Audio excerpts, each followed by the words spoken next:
నమస్తే welcome to burning topic నేను Sindhu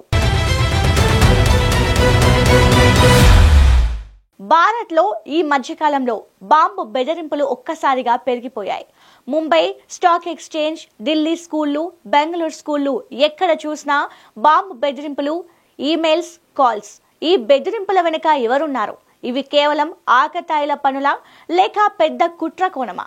Mumbai stock exchange కు వచ్చిన బెదిరింపులు ఏమిటి? ఢిల్లీ, బెంగళూరు స్కూల్ కు వచ్చిన మెయిల్స్ ఎక్కడి నుంచి వస్తున్నాయి? ఈ బెదిరింపుల వెనుక ఎవరుండొచ్చు? ఏదైనా పెద్ద ప్లాన్ ఉందా?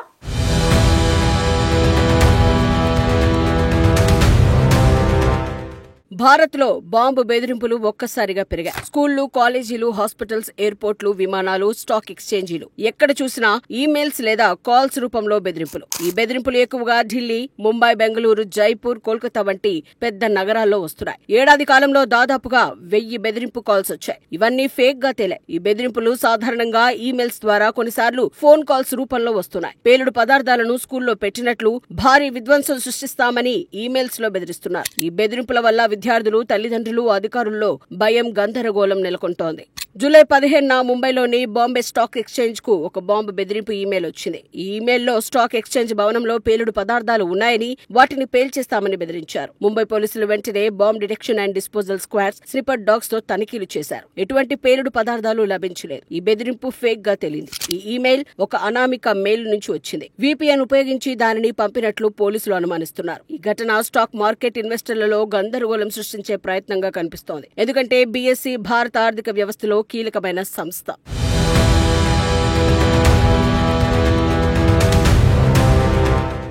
ఢిల్లీలో 2024 ఏప్రిల్ నుంచి స్కూళ్లు, కాలేజీలకు వరుస బాంబు బెదిరింపులు వస్తున్నాయి. ఇటీవల 3 రోజుల్లో 50కి పైగా స్కూళ్లు, కొన్ని కాలేజీలకు బెదిరింపు ఈమెయిల్స్ వచ్చాయి. ఈ ఈమెయిల్స్ లో స్కూళ్లలో TNT పేలుడు పదార్థాలు దాచాం, అందరినీ చంపేస్తామని బెదిరించారు. 40 స్కూళ్లలో బాంబులు పెట్టామని, భారీ డబ్బు చెల్లించాలని, లేకపోతే స్కూళ్లను పేల్చేస్తామని మెయిల్ వచ్చింది. విద్యార్థులను చంపేందుకు బాంబులు పెట్టామని మెయిల్ పంపారు. ఆ సమయంలో ఢిల్లీ పోలీసులు, బాంబు స్క్వాడ్లు, ఫైర్ డిపార్ట్మెంట్ వెంటనే తనిఖీలు చేశాయి. కానీ ఎటువంటి పేలుడు పదార్థాలు లభించలేదు. అయితే విద్యార్థులు, వారి తల్లిదండ్రులు ఎంతో ఆందోళనకు గురయ్యారు. ఢిల్లీ బాంబు బెదిరింపుల వ్యవహారం గడిచి 2 రోజులు కాకముందే బెంగళూరులోని పలు స్కూళ్లకు బాంబు బెదిరింపు మెయిల్స్ రావడం కలకలం రేపింది. జూలై 18న బెంగళూరులో సుమారు 50 ప్రైవేట్ స్కూళ్లకు బాంబు బెదిరింపు ఈమెయిల్స్ వచ్చాయి. ఈ ఈమెయిల్స్ రోడ్ కిల్ అనే ఈమెయిల్ ఐడి నుంచి వచ్చాయి. స్కూళ్లలో బాంబులు పెట్టాం, అందరినీ చంపేస్తామని బెదిరించారు. ఈ ఈమెయిల్లో పంపిన వ్యక్తి తాను జీవితంపై విరక్తి, మానసిక సమస్యలు, సమాజంపై కోపంతో ఉన్నట్లు రాశాడు. తాను ఆత్మహత్య చేసుకుంటానని పేర్కొన్నాడు. బెంగళూరు పోలీసులు, బాంబు స్క్వాడ్,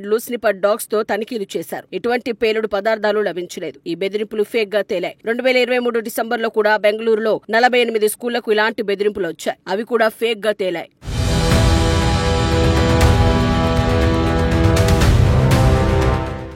అయితే తరచూ వస్తోన్న బెదిరింపు ఈమెయిల్స్ మూలం గుర్తించడం పోలీసులకు పెద్ద సవాల్గా మారింది. ఢిల్లీ, బెంగళూరు స్కూళ్లకు వచ్చిన ఈమెయిల్స్ VPNలు, dark web, encrypted email services ద్వారా పంపినట్లు పోలీసులు అనుమానిస్తున్నారు. జూలై 18న బెంగళూరు, ఢిల్లీ స్కూళ్లకు వచ్చిన ఈమెయిల్స్ రోడ్ కిల్ మెయిల్ నుంచి వచ్చాయి. ఇవి జర్మనీ ఆధారిత టూటా మెయిల్ సర్వీస్ ద్వారా పంపినట్లు తెలిసింది. 2024 మేలో ఢిల్లీ స్కూళ్లకు వచ్చిన ఈమెయిల్స్ రష్యా ఆధారిత మెయిల్ నుంచి వచ్చాయి. VPNలు, డార్క్ వెబ్ ఉపయోగించడం వల్ల ఈ ఈమెయిల్స్ మూలాన్ని గుర్తించడం కష్టంగా ఉంది. సైబర్ నిపుణుల ప్రకారం ఈ ఈమెయిల్స్ ఫ్రాక్సీ సర్వర్ల ద్వారా వివిధ దేశాల నుంచి రూట్ అవుతున్నాయి. పోలీసులు ఈ బెదిరింపుల వెనుక ఎవరున్నారో గుర్తించే ప్రయత్నంలో ఉన్నారు. కొన్ని సందర్భాల్లో ఈ బెదిరింపులు విద్యార్థులు లేదా చిన్నపిల్లలు ఆకతాయిగా పంపినవిగా తేలాయి. జూలై 15న ఢిల్లీలో saint Stephen's college, saint Thomas స్కూళ్లకు బెదిరింపు ఈమెయిల్స్ పంపిన 12 ఏళ్ల బాలుడిని పోలీసులు గుర్తించారు. అతను స్కూల్ కు సెలవు ఇవ్వాలని ఈ బెదిరింపు మెయిల్ పంపినట్లు తెలిపాడు. అయితే ఇటీవల బెంగళూరు, ఢిల్లీ స్కూళ్లకు వచ్చిన బెదిరింపులు మరింత క్లిష్టంగా, బాగా ప్లాన్ చేసినట్లు కనిపిస్తున్నాయి. ఇవి కేవలం ఆకతాయిల పనుల కంటే పెద్ద కుట్రలా ఉండొచ్చని సైబర్ నిపుణులు అనుమానిస్తున్నారు. 2024 మేలో ఢిల్లీ స్కూళ్లకు వచ్చిన బెదిరింపుల వెనుక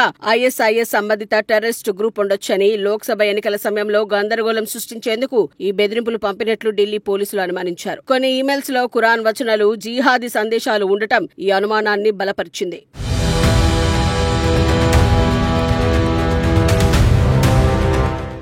ఈ బెదిరింపుల వెనుక పెద్ద కుట్ర ఉందని పోలీసులు, సైబర్ నిపుణులు అనుమానిస్తున్నారు. చాలా బెదిరింపులు ఫేక్ అయినప్పటికీ వీటి వెనుక ఒక పెద్ద ప్లాన్ ఉండొచ్చని అధికారులు అనుమానిస్తున్నారు. ఈ బెదిరింపులు సమాజంలో భయం, గందరగోళం సృష్టించడం, విద్యా సంస్థలు, ఆర్థిక మార్కెట్లు, రవాణా వ్యవస్థలను లక్ష్యంగా చేసుకుని అస్థిరతను కల్పించడం లక్ష్యంగా ఉండొచ్చు. Cyber crime units, Delhi police special cell ఈ ఈమెయిల్స్ మూలాన్ని గుర్తించేందుకు జాతీయ సైబర్ సెక్యూరిటీ ఏజెన్సీలతో కలిసి పనిచేస్తున్నాయి. భవిష్యత్తులో ఇలాంటి బెదిరింపులను నిరోధించేందుకు స్కూళ్లలో భద్రతా ప్రోటోకాల్స్ ను మరింత బలోపేతం చేస్తున్నారు.